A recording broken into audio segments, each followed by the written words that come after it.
All right, so they give us a factored equation where I have x minus 5 times x plus 3 equals 0. Well, what this is known as is the zero product rule, and it's actually the reason why we factor in the first place. Because this is factored and it equals 0, the only way I can equal 0 when I have two things multiplying is if one of the things multiplying is 0. So what we're just going to do to solve this is I'm going to set x minus 5 equal to 0, and I'm going to set x plus 3 equal to 0. Well, add 5 to both sides. I get x equals 5. Subtract 3 from both sides. X equals negative 3.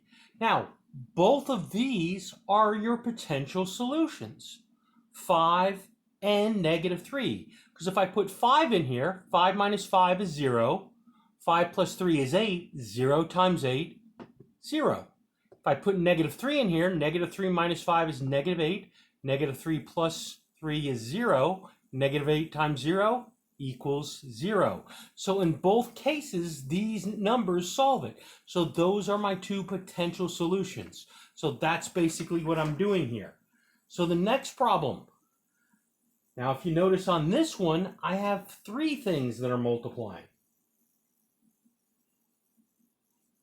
So all I'm going to do is what makes each one of these 0. Because they're multiplying, if any one of these are 0, my final answer would be 0. So the first one, the x by itself, that is 0. Next one, x plus 6 equals 0.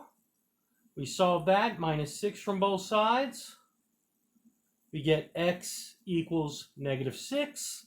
And then finally, the last part, x minus 4 equals 0. Add 4 to both sides.